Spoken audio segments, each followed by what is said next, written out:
Government से related जो Assam Mizoram dispute चल रहा है उस पर क्वेश्चन हुआ था कि मेरा बोर्ड बहुत हम्बल था। उन्होंने मेरे को हेल्प भी करी, जहाँ जहाँ मेरे को क्वेश्चंस नहीं आ रहे थे उन्होंने सपोर्ट प्रोवाइड किया। पॉलिटी वगैरह सेक्शन से थे। पॉलिटी सेक्शन में आपको प्रेसिडेंट से क्वेश्चन उन्होंने पूछा था। पंचायती राज से स्पेशली उन्होंने क्वेश्चन पूछा था। What you write in diary and how much time you spend in diary and even what is the frequency of diary writing, daily or somewhat. Hello everyone, welcome to Studentos. अभी हमें UPSC भवन के पास और आज हम करने वाले हैं जो कैंडिडेट इंटरव्यू के लिए अपेयर हो रहे हैं उनके साथ इंटरव्यू और जानेंगे कि किस टाइप के क्वेश्चंस पूछे गए। जो कल क्वेश्चंस स्किप हो गए होंगे शायद मैं आज उनको कवर कर लूँ। तो आज हम उनसे डिटेल में बात करेंगे कि उनका इंटरव्यू कैसा रहा, किस टाइप के क्वेश्चंस पूछे गए और भी तमाम प्रकार के जो क्वेश्चंस होते हैं। तो अभी तक आपने चैनल को सब्सक्राइब नहीं किया तो चैनल को सब्सक्राइब कर लीजिए, इस वीडियो को लाइक करें एंड आपके जो भी क्वेरीज होते हैं आप हमें इंस्टाग्राम एंड फेसबुक पर मैसेज कर सकते हैं। आप अपना नाम बताइए और एजुकेशन बैकग्राउंड क्या है? मेरा नाम अतुल कुमार है और मैंने इकोनॉमिक्स से बिहार यूनिवर्सिटी से ग्रेजुएशन किया है। ओके सो सर, अभी मैं आपके इंटरव्यू में किस टाइप के क्वेश्चंस पूछे गए, इसके पहले सर आपने इंटरव्यू के लिए किस तरीके से प्रिपरेशन किया है, क्या क्या किया था अपने इंटरव्यू को अच्छा परफॉर्मेंस बना? ये मेरा सेकंड इंटरव्यू था और पहले वाले में जो था कि मैंने थोड़ा सा करंट अफेयर्स वगैरह पे ज़्यादा ध्यान नहीं दिया था एंड इस बार मैंने उसको अच्छे तरीके से फोकस करा, करंट अफेयर्स पे ज़्यादा ध्यान दिया। अभी आपको पता होगा कि हमारे गेम्स नेशनल ओलंपिक्स गेम चल रहे हैं तो उनसे भी मेरे लिए क्वेश्चन आए थे दैट उन्होंने पूछा कि हमारे देश में जो ओलंपिक्स मेडल नहीं आ रहे हैं उसके पीछे क्या रीजंस हो सकते हैं। तो आई आंसर्ड कि जो ओलंपिक इंफ्रा है उनको हमें बढ़ावा देना होगा, जो स्पोर्ट्स है उनको हमें बढ़ावा देना होगा, नेशनल स्पोर्ट्स लेवल, स्कूल के स्पोर्ट्स लेवल के अकॉर्डिंग हमें उनको बढ़ावा देना पड़ेगा। ओके सो और किस टाइप के क्वेश्चंस पूछे गए थे, जैसे और भी डैप से रिलेटेड भी? डैप से क्वेश्चन थे क्योंकि मैंने उसमें लिखा था कि I was a national boxer and मैंने अपने स्टेट को रिप्रेजेंट किया था। तो उन्होंने मुझसे बॉक्सिंग पूछा कि जो मेडल किन्होंने लाया, तो विजेंद्र कुमार सिंह जो थे, विजेंद्र कुमार सिंह थे, उन्होंने पिछली बार मेडल लेकर के आया था हमारे लिए। एंड और क्वेश्चंस जैसे कि मेरे पॉलिटी वगैरह सेक्शन से थे। पॉलिटी सेक्शन में आपको प्रेसिडेंट से क्वेश्चन उन्होंने पूछा था। पंचायती राज से स्पेशली उन्होंने क्वेश्चन पूछा था। ओके, ठीक है, पंचायती राज उन्होंने क्वेश्चन पूछा था। फिर उन्होंने एक वो क्वेश्चन पूछा है मुझसे, पंचायती राज में क्या पूछा गया था? पंचायती राज का जो इम्प्लीमेंटेशन अभी तक जो हमारे जैसे बिहार, जबकि मैं बिहार स्टेट से हूँ, तो वहाँ पे अभी भी इम्प्लीमेंटेशन सही तरीके से नहीं हुआ है। वहाँ पे फंक्शनरीज़ के काफ़ी प्रॉब्लम चल रही हैं। तो उनको लेकर के उन्होंने ओपिनियन, देखो जो भी क्वेश्चन रहते हैं वो सारे ओपिनियन बेस्ड रहते हैं, ठीक है। तो उन्होंने उनका ओपिनियन मांगा कि बिहार में क्या प्रॉब्लम्स आ रहे हैं, जो पंचायती राज को वहाँ पे सही से जो पावर हैं, जो स्टेट गवर्नमेंट है, वो उन्होंने अभी तक डेलीगेट नहीं करा है, ठीक है। इन सब लेवल के क्वेश्चन उन्होंने पूछ रखे थे। ओके सो पंचायती राज हमारे कॉन्स्टिट्यूशन अमेंडमेंट कब आया या फिर कब? ये 73rd कॉन्स्टिट्यूशनल अमेंडमेंट एक्ट 1993 में आया था, ठीक है। और इसको संवैधानिक मान्यता देने के लिए LM सिंघवी जी सर ने एक LM सिंघवी समिति बनी थी। उन्होंने इसको कहा कि इसे कॉन्स्टिट्यूशनली इसको वैलिडिटी दी जाए। और कौन से क्वेश्चंस पूछे गए थे सर? और मेरे बैकग्राउंड, मेरे इकोनॉमिक्स मेरे बैकग्राउंड से थे। जो इकोनॉमिक रिसेशन अभी आ रहा है, मैंने बताया कि मेरा जो ग्रेजुएशन है वो इकोनॉमिक्स में है। तो इकोनॉमिक्स में मेरे से क्वेश्चन पूछा गया जो इकोनॉमिक रिसेशन अभी आ रहा है क्या ड्यूरिंग द कोविड टाइम्स, तो उससे हमें उभरना है तो क्या क्या स्टेप्स लेने होंगे। तो I answered that we need to revive our MSME sector. जो हमारा MSME सेक्टर है, अगर क्योंकि वो हमारा एक ग्रोथ का इंजन है, अगर वो उस पर हम अच्छे से फोकस करें, लॉन्ग टर्म क्रेडिबल लोन्स उनको प्रोवाइड करें, ये सब वगैरह दें, तो वो काफ़ी रिवाइव कर सकते हैं। Because we have the potential and हमारा GDP, हमारा टारगेट है 2025 तक 5 ट्रिलियन GDP कर लेने का। ओके सो सर और भी कोई पोर्शन से क्वेश्चंस पूछे गए थे? पोर्शन से और भी बहुत सारे थे एंड स्पोर्ट्स से था, मैंने बता दिया, पॉलिटी से थे, इकोनॉमिक्स था, साइंस, इन्वायरमेंट्स उन्होंने पूछा था, रिन्यूएबल एनर्जी को सर लेकर उन्होंने एक मेरे से क्वेश्चन पूछा था और पूछा था और भी थोड़ा सा मेरे को अभी समझ रहे हो ना, अभी थोड़ा सा।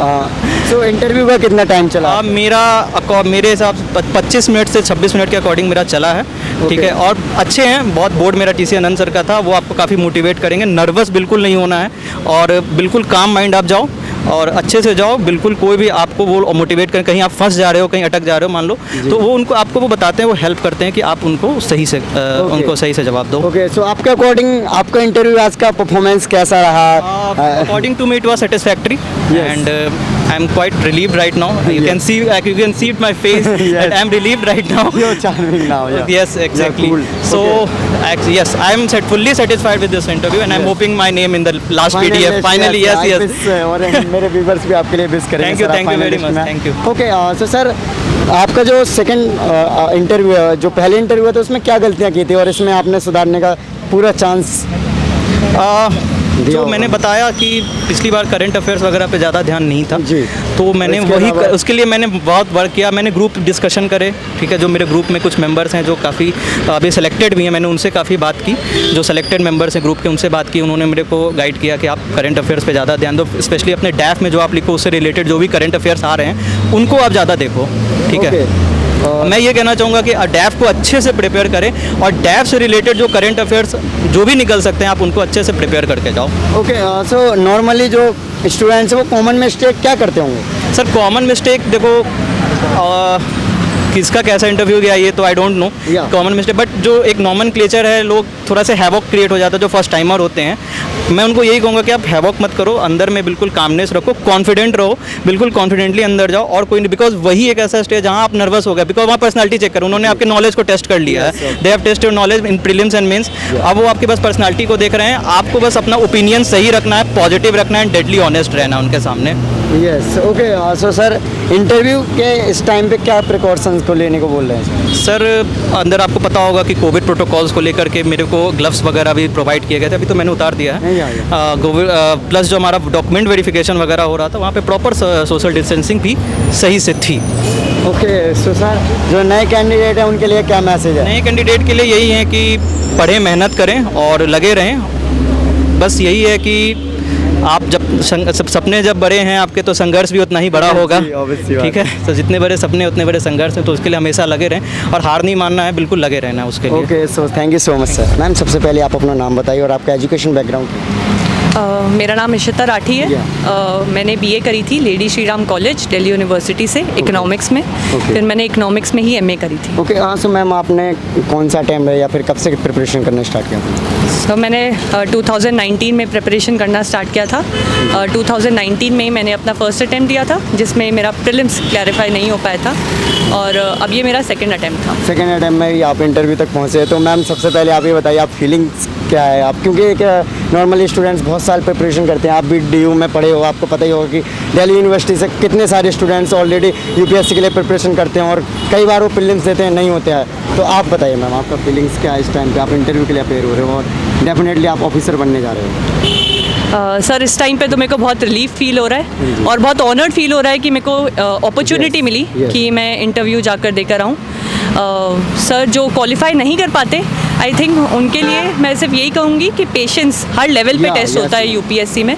तो अगर आप उस पेशेंस को होल्ड कर सकते हैं और ये इंश्योर कर सकते हैं कि आप हार्डवर्क साथ में करते रहेंगे, चाहे कुछ भी हो जाए, आपको अपना सपना है तो अचीव करना है, तो आई थिंक वो हो सकता है। ओके, सो मैम मैं ये पूछूँ कि आपका इंटरव्यू का एक्सपीरियंस कैसा रहा है, किस टाइप के क्वेश्चंस पूछे गए, इसके पहले आपने इंटरव्यू के लिए कैसे प्रिपेयर किया था मैम?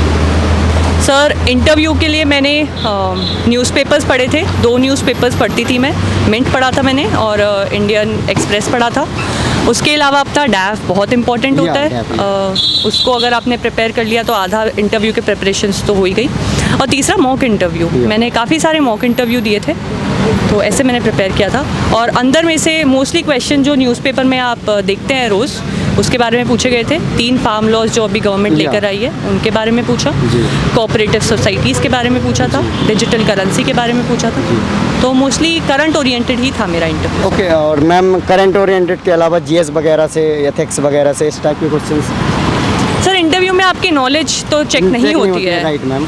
तो आप उनका सपोर्ट ले सकते हैं। डेफिनेटली अगर आपने मेंस क्लैरिफाई किया है तो आपको नॉलेज तो है ही, तो आप वो यूटिलाइज करके आंसर बना सकते हैं। Yes ma'am. बट उससे ज़्यादा इंपॉर्टेंट तो कॉन्फिडेंस होता है इंटरव्यू में। या तो ओके, सो मैम क्या होता है जो फ्रेशर्स होते हैं, जो नए स्टूडेंट्स इंटरव्यू के लिए जाते हैं, फर्स्ट टाइम जाते हैं, जैसे आप भी गए, तो कहीं ना कहीं बहुत सारी चीज़ें चल रही होती है माइंड में कि इंटरव्यू पैनल कैसा होगा, वो कैसे रिएक्ट करते हैं उनका, या यूँ कहें उनका व्यवहार कैसा होता है, हम्बल होता है या फिर अग्रेसिव होता है, तो वो क्या था मैम? सर मेरा एक्सपीरियंस तो ये रहा था कि मेरा बोर्ड बहुत हम्बल था।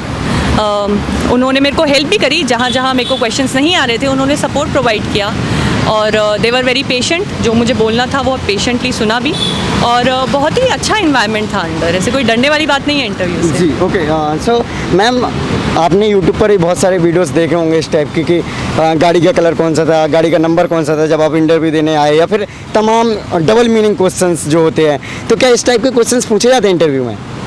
सर पूछे जा सकते हैं, आपका प्रेजेंस ऑफ माइंड तो चेक होता ही है, लेकिन you can always say I don't know.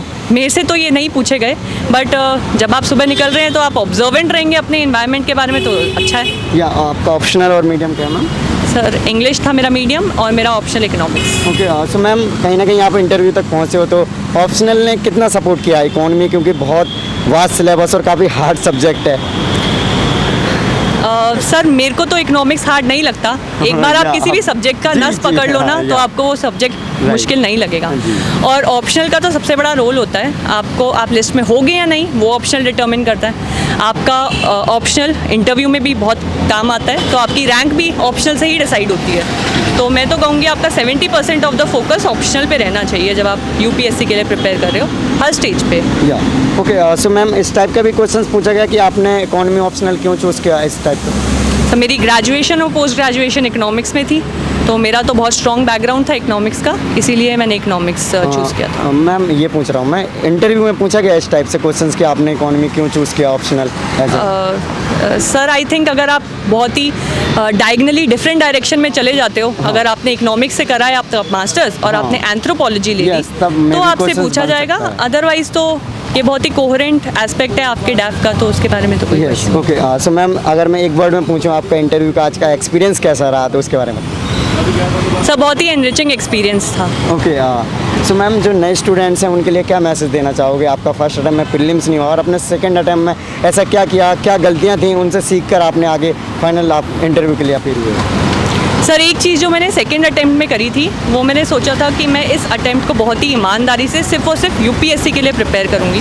मैंने कोई और स्टेट सर्विसेज का एग्ज़ाम, कोई और एग्ज़ाम नहीं दिया था। मेरा इंटायर फोकस यूपीएससी पे था। और दूसरी चीज़, आपको कॉन्फिडेंस चाहिए होता है हर स्टेज पे, प्रिपरेटरी स्टेज पर भी। तो कॉन्फिडेंस और belief in your self, these are the two key pillars. Yes okay, so ma'am कहीं ना कहीं आपने एक बार अनसक्सेस का सामना किया, तो आपको क्या लगता है कि स्टूडेंट्स को बी प्लान रखना चाहिए? सर मेरा तो कोई बी प्लान नहीं था, मेरा ए ही प्लान था। I think B plan distracts you from plan A, तो मैंने तो यही रखा था। लेकिन अगर लोगों को लगता है कि उन्हें ज़रूरत है तो बिल्कुल रखना चाहिए। सर सबसे पहले आप अपना नाम बताएं रोहित, और एजुकेशन बैकग्राउंड क्या है sir? Computer science BTech. Okay, so sir आपने कब से प्रिपरेशन स्टार्ट किया था करना और ये कौन सा अटैम्प्ट है? मैं 2015 से स्टार्ट किया था और ये मेरा 7th अटेम्प्ट है। 7th अटैम्प्ट है। ओके, सो सर अगर बात की जाए, अभी आप इंटरव्यू दे के आए, इसके पहले मैं आपसे पूछूँ कि सर आपने इंटरव्यू के लिए कैसे प्रिपेयर किया था, उसके बारे में? इंटरव्यू के लिए डैफ बेस्ड प्रिपरेशन था मेरा, जी। और फ्रेंड से बात करना, करंट अफेयर से अपडेट रहना या और मॉक देना, यही सब है। सर आपने अभी बताया कि आपने 7th अटैम्प्ट था आपका, इसके पहले इंटरव्यू नहीं, पहला इंटरव्यू है। पहला इंटरव्यू, तो सर डेफिनेटली आपने काफ़ी मेहनत की होगी इसके ऊपर। तो सर अभी आपसे इंटरव्यू में किस टाइप के क्वेश्चंस पूछे गए थे, इसके बारे में? डैफ रिलेटेड ही ज़्यादातर क्वेश्चंस थे और ज़्यादातर हॉबी से क्वेश्चन पूछे गए। जी। करंट अफेयर से कम थे। या। और बाकी जो मेरा लखनऊ है, मतलब प्लेस है मेरा, और हॉबीज़ और क्या नाम से जो मेरा कंप्यूटर साइंस का बैकग्राउंड है, उन सबसे ज़्यादा क्वेश्चन पूछे ओके, गए। सो हॉबीज़ क्या रही सर आपकी? मेरा स्ट्रीट प्ले रहा है, या। कुकिंग और बच्चों को पढ़ाना। ओके, सो इससे रिलेटेड उन्होंने किस टाइप का क्वेश्चन पूछा सर? बच्चों को पढ़ाने से रिलेटेड, जैसे पैंडेमिक में भी स्कूल नहीं खुल रहे हैं, तो खोलने चाहिए कि नहीं खोलने चाहिए, चाइल्ड मैरिज और चाइल्ड लेबर और विमेन की इलिटरेसी, इन सब चीज़ों पे ज़्यादा क्वेश्चन हुए मेरे से। ओके, सो सर और करंट से रिलेटेड किस टाइप के क्वेश्चंस पूछे? करंट से रिलेटेड जो आसाम मिज़ोरम डिस्प्यूट चल रहा है, या। उस पर क्वेश्चन हुआ था, और बेसिकली ये जो पैंडेमिक और ये यही था। ओके, सो सर जैसे कि जो जीएस के पोर्शन होते हैं, क्या उनसे क्वेश्चंस भी पुटअप किए गए थे?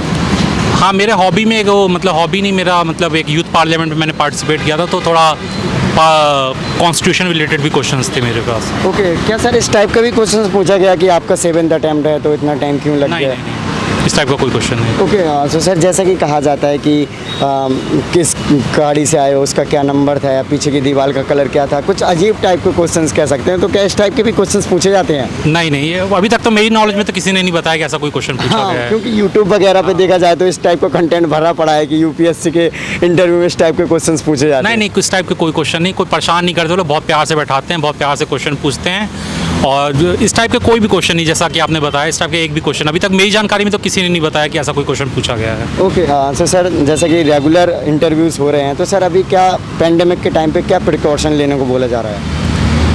एक मास्क और शील्ड दी गई है, लेकिन वहाँ इंटरव्यू में ऑप्शन देते हैं आप शील्ड अपनी रिमूव कर सकें, बट मास्क पहनना ज़रूरी है। ओके, मास्क पहनना कंफर्टेबल होता है मास्क पहन के इंटरव्यू देना सर? बोलते बोलते मास्क नीचे आता है तो, लेकिन आप बार बार ऊपर कर सकते हैं, ऐसा कोई बहुत ज़्यादा दिक्कत नहीं है, हल्की सी होती है बट बहुत ज़्यादा ऐसा कुछ नहीं है कि आप परेशान हो जाएं। या सो सर आपका इंटरव्यू कैसा रहा इसके बारे में बताइए सर। इंटरव्यू मेरा सही रहा मेरे हिसाब से, तो मैंने अपने एक दोस्त से भी, फ्रेंड से भी डिस्कस किया, उसके हिसाब से तो मेरा इंटरव्यू काफ़ी अच्छा गया है, बट देखते हैं अब नंबर कितने आते हैं उस पर पता चलेगा। ओके, सो कितने टाइम तक आपका इंटरव्यू चला सर? आधा घंटा। आधा घंटा करीब चला। सो सर आपको नहीं लगा कि आप जिस प्रकार से तैयारी करके गए थे तो उस टाइप के क्वेश्चंस पूछे गए या फिर कुछ उस डिफरेंट? कुछ क्वेश्चंस थे जो मतलब मेरे प्रिडिक्टेड थे कि अगर पूछे गए तो वो कुछ क्वेश्चंस पूछे भी गए, बट जो मैक्सिमम क्वेश्चंस थे वो एक्सपेक्टेड नहीं थे, मतलब आपके डैफ से ही थे बट वो एक्सपेक्टेड नहीं थे कि मतलब मैं उसकी तैयारी नहीं कर सकता था। तो सर उस पर आप कंफर्टेबल थे या फिर? हाँ, कंफर्टेबल था मैं उस पर जवाब देने में? हाँ, जवाब देने में कंफर्टेबल था। ओके, सो आपका मीडियम और ऑप्शनल क्या है सर? सोशियोलॉजी और इंग्लिश। इंग्लिश मीडियम है। ओके, सो सर आपको 7th अटेम्प्ट आपने बताया, इतना टाइम क्यों लग गया सर? अगर देखा जाए प्रिपरेशन में आपकी क्या गलतियाँ रहीं कि आपको इतना लॉन्ग प्रोसेस से गुजरना पड़ा सर? प्रिपरेशन में मेरी कोई गलती नहीं थी, मेरी फैमिली में बहुत ज़्यादा दिक्कत थी। 4 साल तक मेरी मदर काफ़ी बीमार रही थी, तो मैं उनके देखभाल में था, इसलिए मैं यूपीएससी पे फोकस नहीं कर पाया ज़्यादा। 2019 में मैंने वापस से फोकस देना स्टार्ट किया, तो अभी 2020 में हाँ इंटरव्यू के लिए आप अपेयर हुए। सो सर प्रिपरेशन में जो आप इस टाइम पे आप इंटरव्यू तक पहुंच रहे हो तो कहीं ना कहीं किन का सपोर्ट रहा है आपके, या फिर इस सक्सेस में कह सकते हो, क्योंकि इंटरव्यू देना आजकल बहुत बड़ी बात हो जाती है?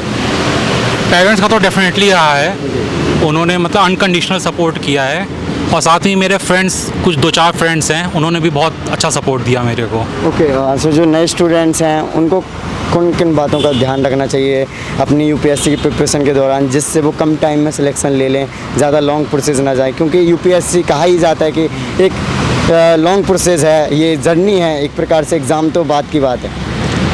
देखिए मटेरियल बहुत ज़्यादा अवेलेबल है मार्केट में। हाँ जी सर। तो मटेरियल सेलेक्ट करना सबसे बड़ी इंपॉर्टेंट बात है, और ज़्यादा मटेरियल पढ़ने की बजाय कुछ मटेरियल आप पहले सेलेक्ट कर लें, उसके बाद ही उसको मल्टीपल टाइम्स रिवीजन करें। ज़्यादा मटेरियल बजाय एक मटेरियल पकड़ें, उसको मल्टीपल टाइम रिवाइज करें, यही सक्सेस आपको दे सकता है। ज़्यादा पढ़ना आपको सक्सेस नहीं दे पाएगा, बहुत ज़्यादा। ओके, तो सर आपने मॉक्स वगैरह की भी प्रिपरेशन की है क्या? हाँ, मॉक्स दिए मैंने, मेंस के भी दिए थे और प्रीलिम्स के भी दिए थे। तो मॉक्स कितने बेनिफिशियल रहे अगर इंटरव्यू में देखा जाए या फिर आपकी फाइनल जर्नी में? मॉक्स देखिए, जो आपका ट्रेडिशनल चीज़ से एनसीईआरटी हो गया या जो पॉलिटी की बुक है, उसमें आपकी नॉलेज सॉलिड करवा देता है। आप जो गलतियाँ करना है वो मॉक्स में कर चुके होते हैं, तो जब एक्चुअल क्वेश्चन आएगा, वो एक्चुअल क्वेश्चन तो कम रिपीट होते हैं, बट जो आपकी नॉलेज बेस बन जाता है उसके बेसिस पे आप नए क्वेश्चन टैकल कर सकते हैं। तो ये मॉक्स का रोल है। ओके, सो जो नए स्टूडेंट्स हैं उनके लिए कोई मैसेज सर आप? मैसेज यही है कि गाइडेंस में सबसे पहले आप देखें, यूपीएससी प्रिपरेशन करने से पहले आप गाइडेंस ले लें किसी से अच्छे से, उसके बाद ही स्टार्ट करें, क्योंकि अगर आप गाइडेंस सही से नहीं लेंगे तो ये अथाह समुद्र है, इसमें इसका कोई एंड नहीं अगर आप फिर पढ़ते ही चले जाएंगे। तो सबसे पहले इसमें गाइडेंस बहुत इंपॉर्टेंट है कि आप किससे गाइडेंस ले रहे हैं, और अपना मटेरियल शॉर्ट कीजिए, मल्टीपल टाइम्स रिवाइज कीजिए, मॉक्स दीजिए, यही है। सर आपका नाम? Koshinder Yadav, education background? BTech in electronics and communication engineering from NIT Kurukshetra. Okay, so कौन सा अटेम्प्ट है सर आपके? Third one. थर्ड है। इसके पहले और इंटरव्यू दिया सर आप? नहीं, first time mains, first time interview. First time. Okay, so sir इसके पहले मैं आपसे पूछूं कि क्या क्वेश्चंस पूछे गए, आपने इंटरव्यू के लिए कैसे तैयारी की थी, क्या क्या चीज़ें करी थी sir? Interview mostly is based on the DEF. Yeah. And second thing regarding the current affairs should be the main priority. And after that we can refer the GS portion also. So that is all about the interview क्या preparation. Mock वगैरह के? काफ़ी mock हो चुके थे क्योंकि time बढ़ गया था इस बार। पहले अप्रैल में होना था, उसके बाद में डेट चेंज हो गया, तो उसके बाद में फिर मॉक्स देने का ज़्यादा टाइम मिल गया, तो काफ़ी मॉक्स दे चुका था। ओके, सो सर इंटरव्यू में भी आपसे किस टाइप के क्वेश्चंस पूछे गए, क्या क्या पूछा गया? Interview was 99% was based on my DEF, because most of the topics which I mentioned in DEF were somewhat more relevant at this point of time, and they are also in the news. So I would say that my interview was mostly on the DEF. 99 or 100%, even 100% is based on my DEF. Okay, so which type of questions asked? In DEF I mentioned that I did BTech in Electronics and Communication Engineering, and my subjects were cryptography, optical fiber, and wireless communication. So these topics are somewhat more and more relevant at this point of time as well as in coming generations. Yes. And even talking about the recent issues which were in news like Pegasus, Yeah. end-to-end encryption, WhatsApp controversy, Twitter controversy, all are linked somewhere with the cryptography. Yeah. So they asked me regarding these topics. Current affair. And mostly it was based on DEF as well as current affair. Okay so और भी जैसे ethics हो गया या फिर polity या फिर और भी अदर प्रकार के सब्जेक्ट है उनसे. Mine, I think that my DEF was somewhat more interesting, and that's why all the questions were from my DEF only. Okay, And so- they didn't got enough time to move to the different subjects. Yes. Okay तो आपकी hobbies क्या है sir? My hobby was diary writing and teaching. Okay so diary writing करते हुए आप कौन से points को ध्यान रखते हो सर? डायरी राइटिंग मेरा reflective type of approach I follow. उसमें ये होता है कि आप क्या गलती कर रहे हैं और आपको क्या सुधार करना चाहिए. What should be the analysis of the part you mentioned in that diary. So that is my priority.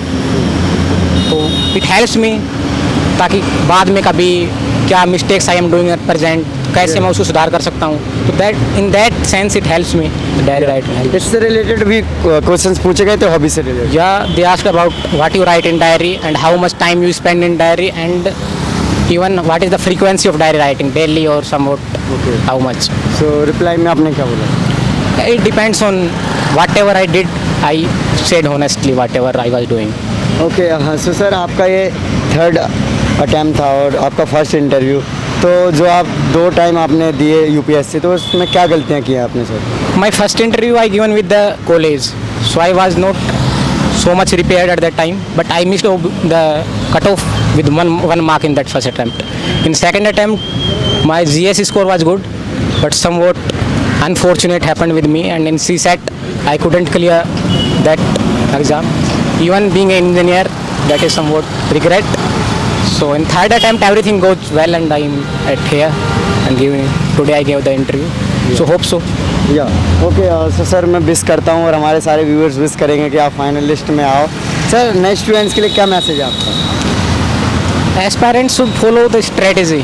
हर एक सब्जेक्ट, हर एक स्टेज की अपनी एक स्ट्रेटेजी होनी चाहिए. ऑल दो सिलेबस लगभग सबका सेम है, लेकिन स्ट्रेटेजी में डिफरेंस है. अगर प्रीलिम्स की बात करें तो आपकी स्ट्रेटेजी मोर ऑन नॉलेज. आपकी स्ट्रेटेजी ऐसी होनी चाहिए, आप more and more knowledge you should gather. Talking about the mains, it is more based on the skills. तो आपको स्किल्स डेवलप करना पड़ेगा. How to write the answer, how to present in the limited space and even the limited time. You have to finish an answer within 9 or 7 minutes. So that is a challenge. So on practice you would get that. So that should be the priority for the mains. And talking about the interview, it is more based on the amount of confidence and amount of the communication skills you have. या So that is more should be focused for the interview preparation. आपका optional और medium क्या था sir? मेरा medium English था और optional was anthropology. या सो optional choose करते हुए सर आपने क्या चीज़ों का ध्यान रखा? एंथ्रोपोलॉजी 2 कारण से मैंने चूज़ किया. जी. पहला कारण था ये इंटरेस्टिंग है, Yeah. क्योंकि ये बहुत डाइवर्स है. आपके सोशो कल्चरल पार्ट है इसमें, तो उसमें society, culture, economics, all that is linked with the socio cultural part. दूसरा इसमें है biological anthropology, how human being evolved from Australopithecus, from Homo erectus, then to Neanderthal and even to the modern homo sapiens. So evolution it talks about. So that is also interesting. आदमी यहाँ तक कैसे पहुँचा. जी. तो तीसरा चीज़ है इसमें archaeological part. Archaeological part में हम एविडेंस देखते हैं, तो क्या क्या उसके, काफ़ी इंटरेस्टिंग हो जाता है पढ़ने. हाँ, तो उसमें इंटरेस्टिंग है. तो ऑल दैट तो मुझे इंटरेस्टिंग लगा. दूसरा चीज़ मैंने ये भी देखा था कि मैं हैंडल कर पाऊँगा, मैनेज कर पाऊँगा, मेंस निकाल पाऊँगा. जी. तो all that thing combination of all those things made me to choose this subject as an optional. Okay.